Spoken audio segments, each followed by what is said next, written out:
Hello and welcome to the channel, where today the entire internet down under just got a parental control upgrade nobody asked for. December 10th, 2025. Overnight, millions of Australian kids woke up to a digital apocalypse. Instagram? Gone. TikTok? Locked.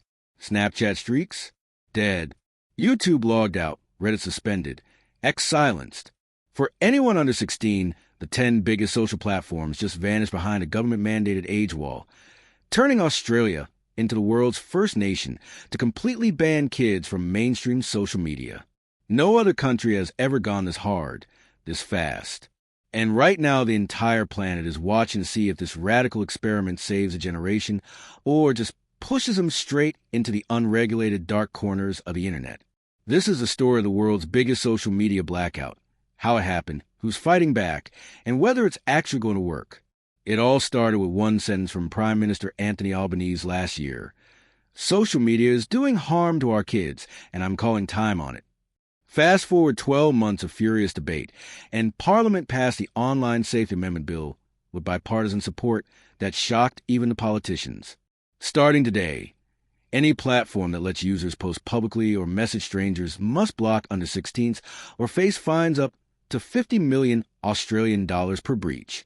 The ban list is brutal. Instagram, Facebook, Threads, Snapchat, YouTube logged in mode. TikTok, Reddit, Twitch, Kick, and X. 10 giants overnight. How are they enforcing it? Age verification tech that's already rolling out globally but never at this scale. Meta started suspending under 16 accounts last week. TikTok's wiping them clean on the 10th. Snapchat's locking kids out for 3 whole years until they hit 16. YouTube's auto-logging everyone out and hiding channels. Even Reddit's suspending accounts. The method?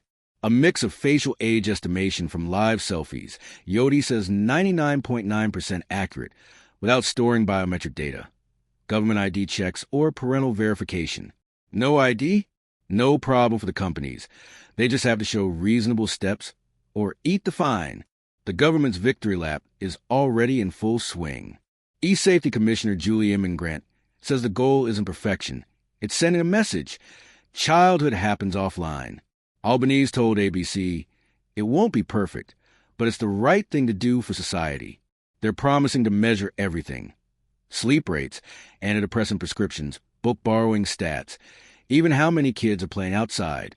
Stanford University's Social Media Lab is running the independent study, publishing results for the world to see. Australia just became the biggest social experiment on the planet. But here's where it gets messy. The platforms are complying, while screaming it's doomed to fail.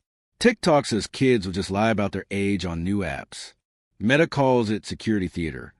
X is staying silent, but reportedly prepping VPN workarounds. And the kids? They're already migrating. Yope, a photo-sharing app, gained 100,000 Australian users in weeks by word of mouth. Lemonade, ByteDance's quieter sister app, is blowing up as the new TikTok. Both got slapped with warnings from the E-Safety Commissioner and are now racing to add age gates. Critics call it whack-a-mole. Ban 10 apps. 20 more pop up tomorrow catering specifically to ban teens, with zero moderation. Parents are split. Some are cheering. Finally, someone did something. Others are panicking. Their kids use Instagram for homework groups, TikTok for mental health support communities, YouTube for tutorials. Counselors are bracing for an exodus to the dark web and private discords where predators already wait. Roblox dodged a ban for now, after promising chat restrictions, but parents are furious. Recent exposés showed kids being groomed inside Roblox games. Meanwhile, WhatsApp, Discord, and Messenger kids are still open, creating a bizarre patchwork where some apps are safe and others are radioactive. And the kid themselves? They're furious, creative, and already winning. 10 minutes after I posted about the ban on my community tab, Australian teens flooded the comments with workarounds. Just use a VPN in New Zealand birthday. My cousin in Canada made me an account. Yope doesn't even ask for age, lol. One 15-year-old wrote, they think they're protecting us, but they just pushed us somewhere with no rules. So will it work? The government says yes in the long run. Force platforms to build proper age verification globally, get kids offline and back into real life. Critics say performative politics that solves nothing and creates worse problems. Stanford 6 researchers are about to have the most watched data set in tech history. One thing certain, Australia just drew a line in the digital sand no country has dared before. And the whole world is watching to see who blinks first, the government, the platforms, or the kids who were born with a phone in their hand. Drop a Australia if you're Aussie and feeling this chaos, a face with steam from nose if you think the band is genius, or a clown face if you think it's doomed. Smash like because this story is just getting started, and subscribe with notifications. The first stats on sleep, mental health, and underground app migration drop in 2026, and we'll be here for every twist. See you in the comments, unless you're under 16 and reading this on Yope. Stay safe out there.